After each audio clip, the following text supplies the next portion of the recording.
Hi everyone, story time again today, and this time I'm going to read Cops and Robbers. Here are the cops of London town, hard-working, brave and true. They drink their tea, they stay up till 3, and take good care of you. Here are the robbers of London town, with crowbars and skeleton keys.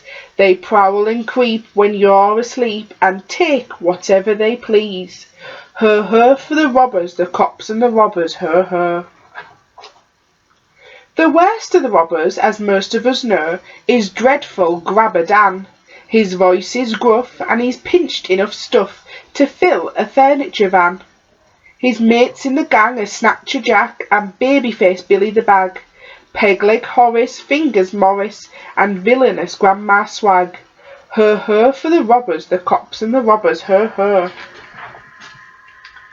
This dreadful snatching, pilfering bunch would rob a baby of his lunch.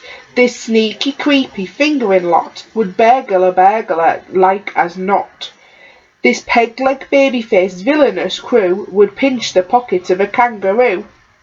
Now we hear there's worse to come, for the robbers are planning, the scallywag scum, to make a haul on Christmas Eve of all the toys that they can thieve. Like crooked Santas they'll creep about, pinching presents, not giving them out. Her, her for the robbers, the cops and the robbers, her, her.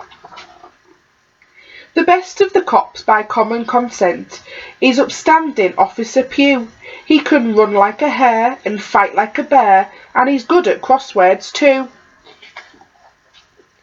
So on Christmas Eve, when the trouble began, the station sergeant said, "The thing to do is to send for Pugh, he'll get 'em alive or dead."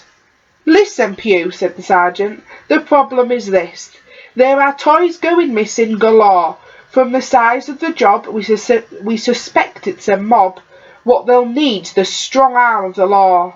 Her, her for the robbers, the cops and the robbers, her, her. Meanwhile, outside in the gloomy street, the strong arm of the robbers was working a treat, and the strong leg too, and the beady eye, keeping watch for passers-by. In at the windows, in at the doors, down the chimneys, under the floors. Through silent rooms the robbers crept, while their beds the children slept, dreaming of Santa Claus and snow, and what they'll get from Uncle Joe. They never knew that Uncle Morris was robbing them, and Uncle Horace. Her, her for the robbers, the cops and the robbers, her, her. The lookout man was Snatcher Jack. He stood in a doorway yawning, but when Officer Pugh came into view, Jack saw him and whistled a warning. Grandma Swag, when the warning came, was pushing a pram up the road. It was piled high with loot, and stolen to boot, a thoroughly villainous load. "Hallo, hallo," said Officer Pugh. "Now then, what's going on here?" "Not much, young man," said the criminal Gran. "We're just having a robbery, dear." Her, her for the robbers, the cops and the robbers, her, her. Before Officer Pugh could unravel his clue, the robbers were on him like beasts from a zoo. They knocked off his helmet and rumpled his tie, trod on his truncheon, kicked mud in his eye, pulled his ears and tickled his feet, threw half of his clothes all over the street, punched and pummeled him, wham bam slam, even ran over him with the pram. Give up, the robbers cried as they sat on the officer side by side. "We've got you outnumbered 5-1, for in the confusion Grandma had gone. But Officer Pugh just shook his head. "We've hardly started, boys," he said. He started a laugh and grinned a grin. "Sitting comfortably, are you? Then I will begin." With a sudden leap he bounded free, and handcuffed Horace to a nearby tree, tied Morris up in an empty sack, and beat the daylights out of Jack. "Help!" shouted Billy. "This can't be fair. That Pugh's not human. He fights like a bear. My mother was right. Crime doesn't pay." And with these words he fainted away. Grabber Dan was the last to cop it, Grandma, of course, having chosen to hop it. Dan tried to hide, the officer sought him. Dan tried to run, the officer caught him. Dan went to lift Pugh over his head.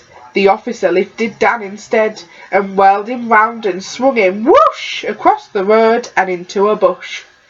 Down he tumbled, skidded and rolled, hit a concrete gnome and was knocked out cold. Pew dusted his hands and sat on the wall. A little snow had begun to fall. He looked at the gnome and patted his head. You could get a medal for this, he said. Ho ho for the robbers, the cops and the robbers, ho ho. Here are the cops of London town in the station at 2:30. They drink their beer and raise a cheer for upstanding Officer Pew. Here are the robbers of London town in cells all gloomy and grim. Let us out, not guilty, they shout, and it wasn't me, it was him. Ho ho for the robbers, the cops and the robbers, ho ho. And the toys, oh, they were taken back by a Santa Claus copper with a Santa Claus sack, while the rest of the force searched day and night for an elderly lady of medium height, with a fondness of earrings and red fox airs and a habit of taking what wasn't hers. She usually carried a sizable bag. Her name, of course, was Grandma Swag. Ho ho for the robbers, the cops and the robbers, ho ho. Hope you enjoyed that story. See you soon.